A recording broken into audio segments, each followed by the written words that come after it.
1651년 봄 자문박 형장에 섰던 한 노인의 마지막 절규가 한양의 바람을 갈랐습니다.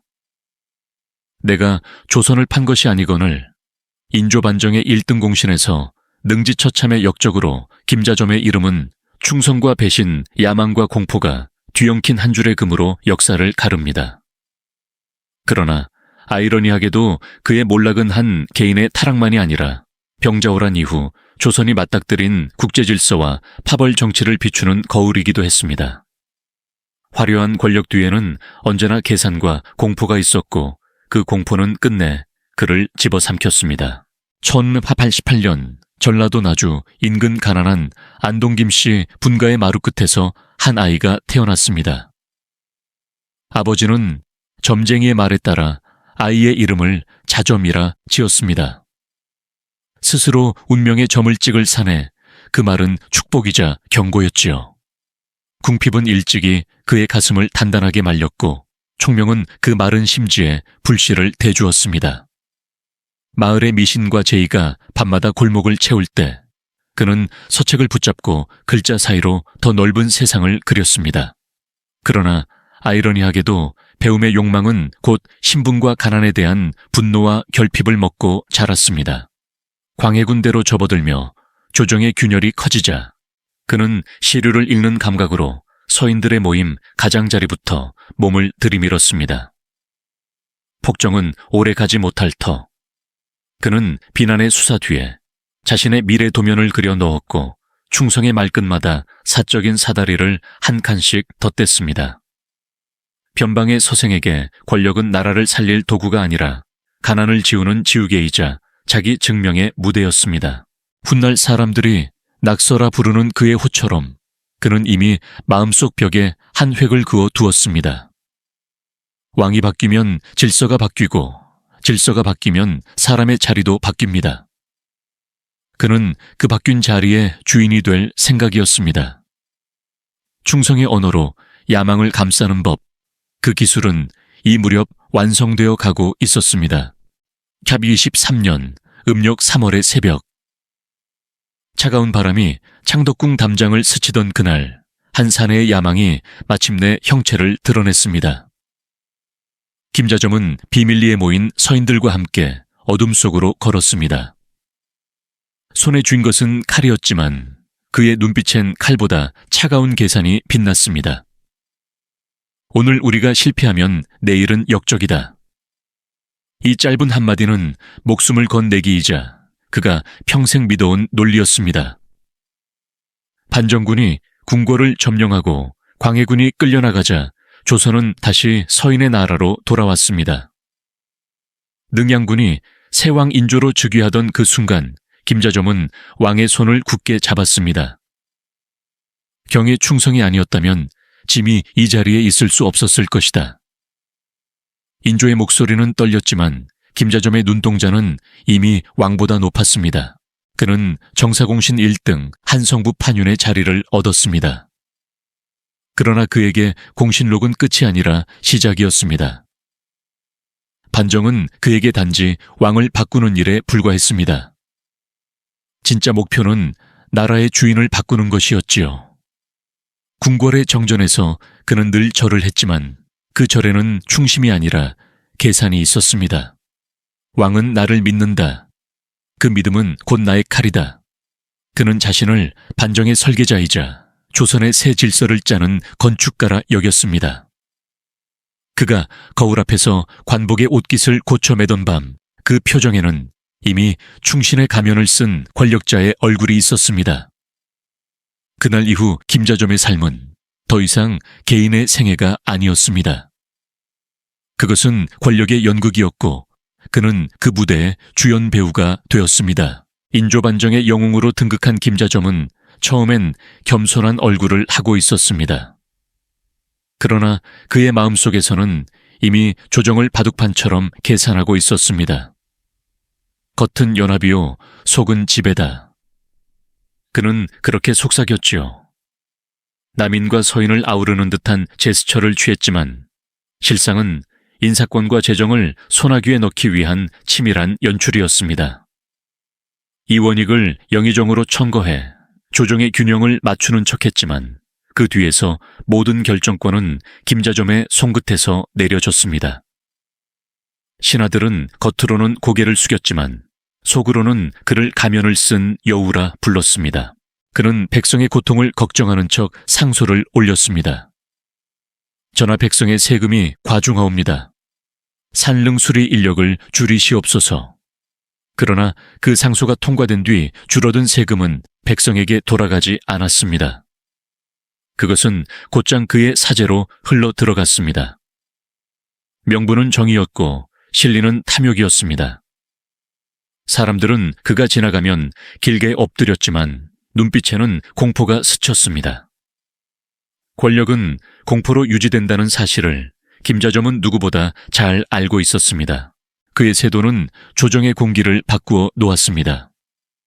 재상들은 그의 눈치를 보았고 왕조차도 때로는 그의 얼굴색을 살폈습니다. 그러나 권력의 사다리는 항상 불안정한 구조물입니다. 높이 오를수록 그 아래 그림자는 길고 어두워집니다. 정 33년 그는 마침내 조선군 도원수로 임명되었습니다. 정치는 이미 그의 것이었고 이제는 궁원까지 손에 넣은 셈이었지요. 왕조를 지탱하는 두 축 권력과 군사가 모두 그의 품 안에 들어왔습니다. 그러나 그날 밤 그는 등잔불 아래에서 혼잣말을 했습니다. 이제는 아무도 나를 막을 수 없겠지. 그러나 그 말 끝에 그림자처럼 번진 미세한 불안은 훗날 조선을 무너뜨릴 불씨가 되었습니다. 권력의 꼭대기에서 그는 잠시라도 자신이 넘어질 수 있다는 사실을 잊고 있었던 것입니다. 그 교만은 이미 재앙의 첫문을 열고 있었습니다. 헬충원 36년 겨울 하늘은 잿빛으로 내려앉았고 임진강은 얼어붙어 있었습니다. 김자점은 도원수의 군막 안에서 포도주잔을 기울이며 말했습니다. 청은 겨울에 오지 못하오. 그들도 추위를 피할 터. 하지만 그 말이 끝나기도 전에 얼음 위로 쇠말 발굽이 쾅쾅 울렸습니다. 청나라 군대가 한겨울에 강을 건넌 것이었습니다. 임경업 장군이 경고했던 바로 그 일이었습니다. 그러나 김자점은 그 경고를 비웃었지요. 너무 걱정이 많구나. 전쟁은 사람이 하는 것이지 날씨가 하는 게 아니야. 그 오만한 판단 하나로 조선의 운명이 기울었습니다. 청군은 눈보라를 헤치며 남하했고 조선의 방어선은 허무하게 무너졌습니다. 병자호란의 비극이 시작된 것이었습니다. 김자점은 허둥지둥 인조를 호종해 강화도로 피신시켰지만 거기서 또 한 번 치명적인 실수를 저질렀습니다. 성문을 닫아라. 적의 첩자가 숨어들지 모른다. 그의 명령으로 인해 인조를 구하려던 군사들이 성문 밖에서 고립되어 몰살당했습니다. 그때 백성들의 울음이 바다바람에 섞여 들려왔습니다. 저자가 나라를 망쳤다. 김자점의 이름은 그날부터 백성들의 저주 속에 오르내리기 시작했습니다. 남한산성으로 옮겨진 인조는 결국 청태종 앞에 무릎을 꿇었습니다. 삼전도의 굴욕 조선의 왕이 오랑캐 앞에 절을 올린 그날 김자점은 항복서에 서명하는 대신 싸늘한 얼굴로 고개를 숙였습니다. 그의 눈빛엔 부끄러움보다 계산이 먼저였지요. 이제 살 길은 청에 협력하는 것뿐. 그는 그렇게 스스로를 합리화했습니다. 병자호란 이후 조정은 혼란했고 인조는 책임자를 찾아야 했습니다.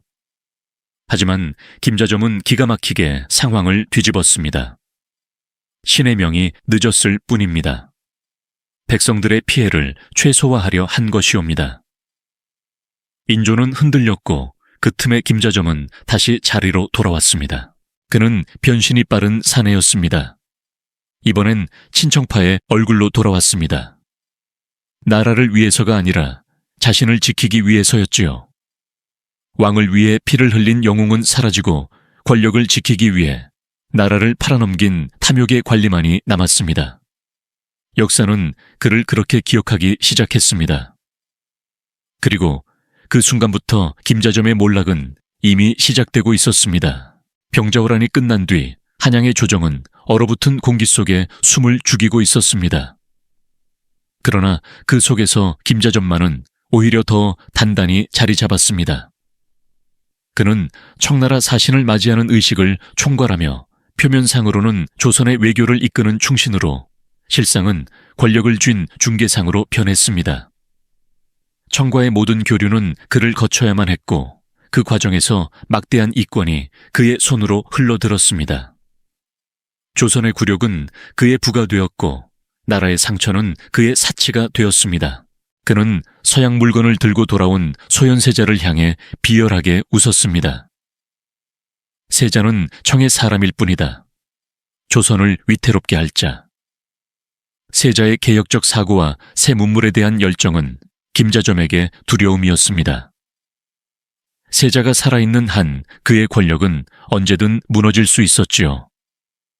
그래서 그는 모함을 시작했습니다. 세자가 청에 충성하고 있습니다.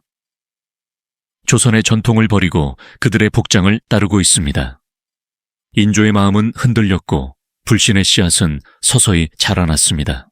1545년 봄 소현세자는 갑자기 피를 토하고 세상을 떠났습니다. 얼굴은 검게 변했고 입계는 검붉은 피가 말라붙어 있었다 합니다. 독살의 소문이 궁궐을 휩쓸었지만 김자점은 침묵했습니다. 장례식장에서 그는 단정한 얼굴로 조문객들을 맞이했지만 입술 끝엔 미묘한 안도감이 번졌습니다. 이제 효종만 남았구나. 그의 속내는 이미 드러나 있었습니다. 그 후로 김자점의 권력은 절정에 달했습니다. 화려한 금장 가마를 타고 한양거리를 행차하면 백성들은 길게 엎드려 그의 그림자조차 밟지 못했습니다. 사람들은 그를 낙서대감이라 불렀고 그의 집은 왕궁보다도 더 호화로웠습니다. 사찰의 금불상과 제기마저 그의 창고로 옮겨졌습니다. 밤마다 술과 여악으로 가득한 연회가 열렸고 시와 음악이 울려 퍼졌지만 그 모든 소리는 결국 두려움의 울림이었습니다. 그는 자신이 조선의 실질적 주인이라 믿었습니다. 그러나 그때마다 벽 너머에선 속삭임이 들렸습니다. 저자가 나라를 팔았소. 청의 개가 되었소. 김자점은 그 말들을 귀로 들었지만 마음으로는 외면했습니다. 하지만 역사는 언제나 그런 순간 가장 큰 배신을 준비하고 있었습니다. 1649년 인조가 승하하고 효종이 즉위하던 날 조정의 공기는 급격히 바뀌었습니다.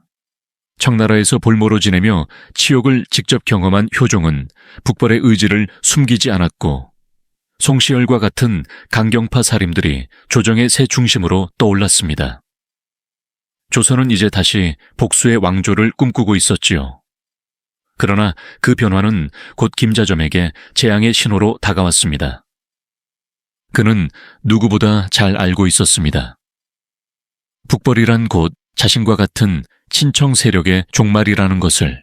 김자점은 밤마다 자신의 서재에서 밀문을 썼습니다. 이형장 청에 전하라. 조선이 다시 칼을 들려 한다. 그렇게 그는 비밀리에 조선의 북벌 계획을 청나라에 밀고 했습니다. 이유는 단 하나, 자신의 생존이었습니다.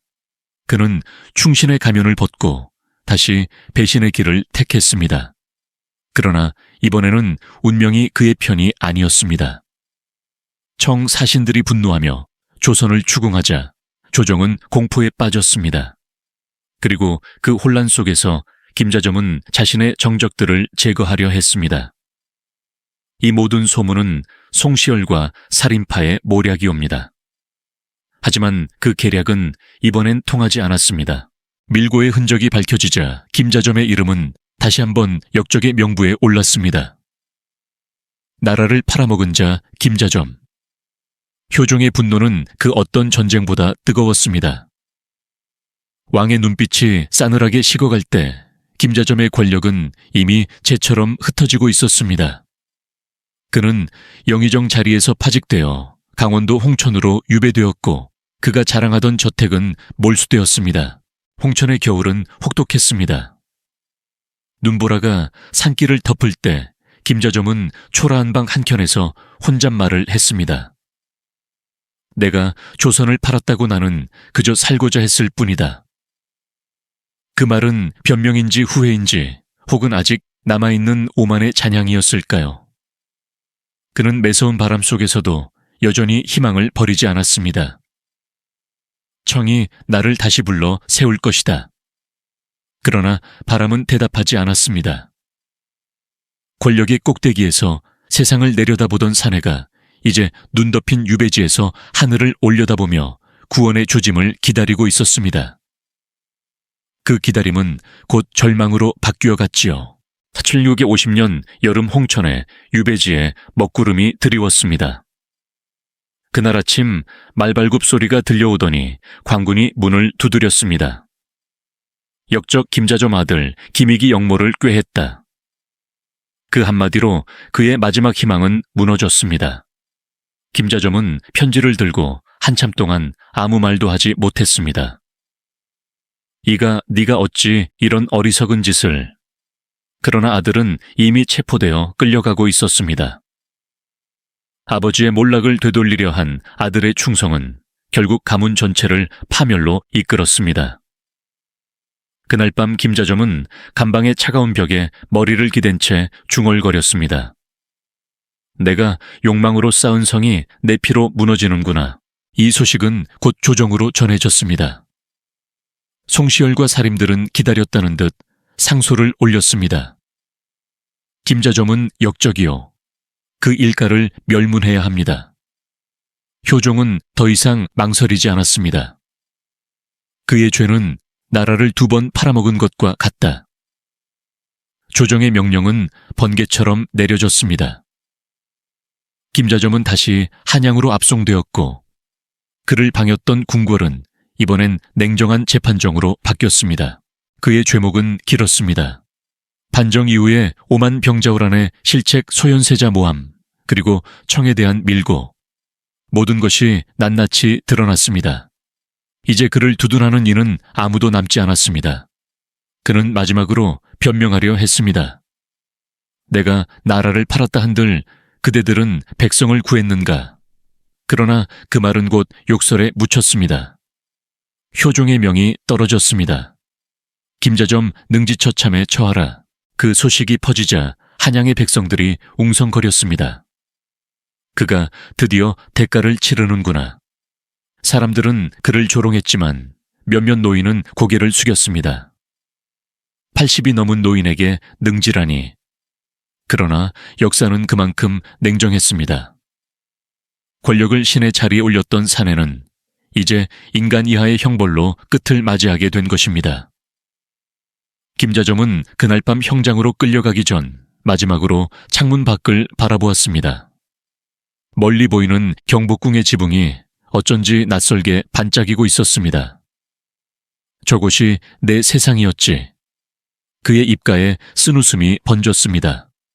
그러나 그 웃음은 곧 사라졌습니다.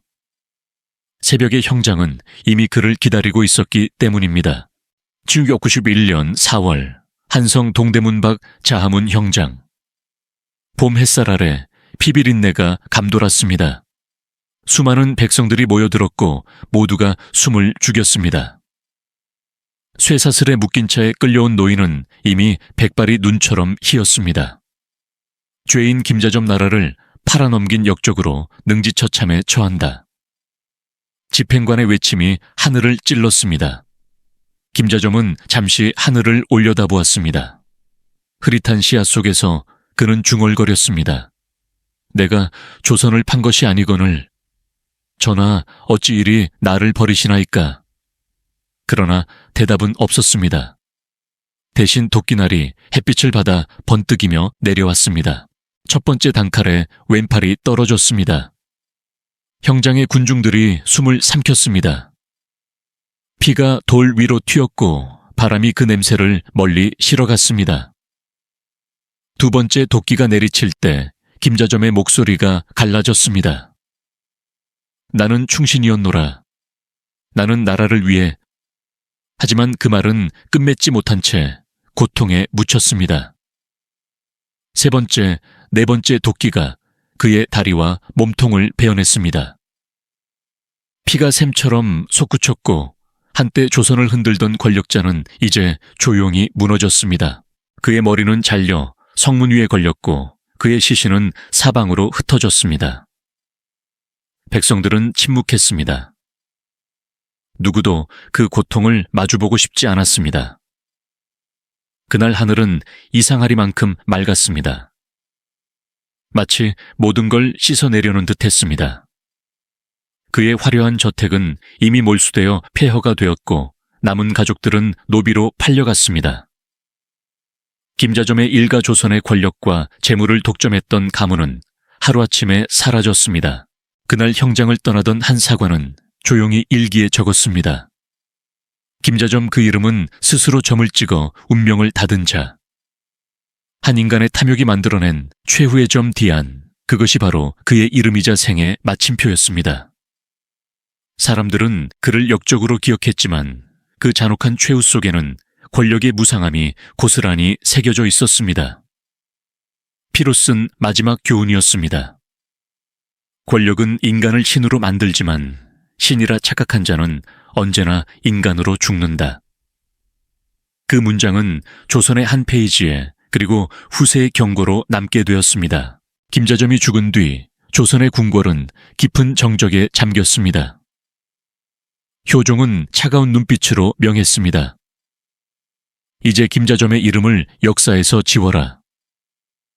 그의 명에 따라 김자점이 만든 정책들이 하나씩 폐지되었고 그와 가까웠던 사람들은 모조리 숙청되었습니다.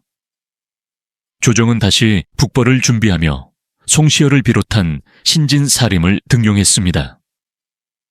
조선은 굴욕의 그림자에서 벗어나려 발버둥쳤지만 청의 감시 아래 그 움직임은 언제나 조심스러웠습니다. 그러나 효종의 그 한마디는 분명한 선언이었습니다. 우리는 더 이상 김자점의 나라가 아니다. 사람들은 그를 역적으로 규정했습니다. 김자점은 나라를 팔아먹은 자, 신하로서의 도리를 저버린 자. 그 목소리는 조선 곳곳으로 퍼져나갔습니다. 그러나 역사의 한켠에서는 다른 시선도 있었습니다.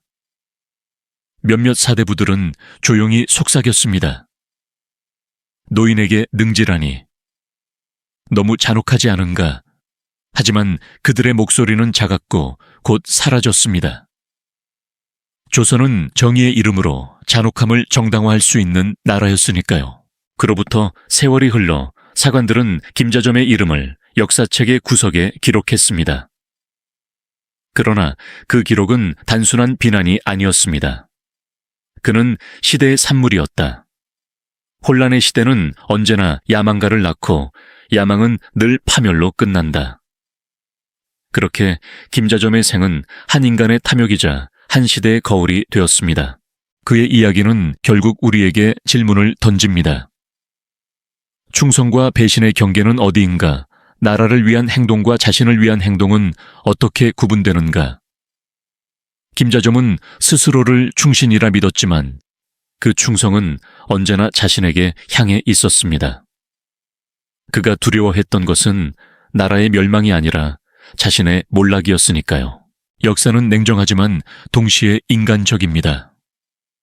김자점의 욕망은 우리 모두 안에 있는 그 불씨와 다르지 않습니다.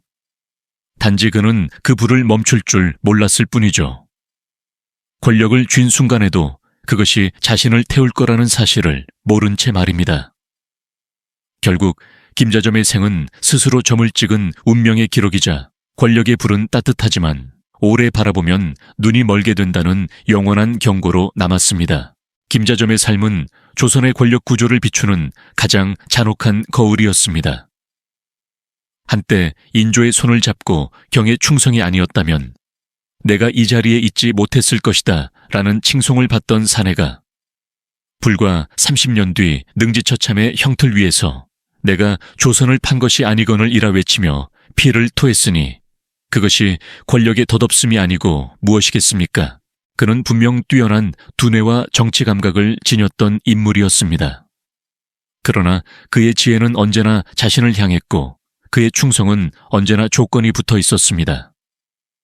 시대는 그에게 영웅의 자리를 내어주었지만 그는 그 자리를 욕망의 탑으로 바꾸어 버렸습니다. 그 탑은 견고해 보였지만 그 밑동은 탐욕으로 썩어 있었습니다. 그리고 그 탑이 무너졌을 때 그 잔해는 나라 전체를 덮었습니다. 후대의 학자들은 김자점을 단순한 역적으로만 부르지 않습니다. 그는 조선이라는 나라가 얼마나 불안한 구조 위에 세워졌는지를 보여주는 인물이었기 때문입니다. 충성과 배신 이상과 현실 국가와 개인 사이에서 그는 늘 계산하며 살아갔습니다. 그러나 아이러니하게도 그가 가장 계산하지 못한 것은 자신의 끝이었습니다. 김자점의 최후는 조선 사회의 윤리적 경고장이었습니다. 충성의 탈을 쓴 야망은 언제나 멸문으로 끝난다는 교훈 권력을 신처럼 섬기면 결국 그 신에게 제물로 바쳐진다는 진리. 인조의 시대를 흔들던 한 남자의 피는 조선의 도덕을 다시 세웠고 그 피의 자국은 지금도 역사서의 한 페이지에 진하게 남아 있습니다. 그리고 오늘 그 이야기를 다시 떠올리는 이유는 단 하나입니다. 권력의 본질은 시대가 바뀌어도 변하지 않기 때문입니다. 김자점의 생애는 우리에게 묻습니다. 너는 무엇을 위해 권력을 원하는가? 권력은 영원하지 않지만 기억은 남습니다. 이 이야기가 마음에 닿았다면 좋아요와 구독으로 함께해 주세요. 다음 시간에는 또 다른 인물의 운명과 그 속에 숨은 역사의 진실을 전해드리겠습니다.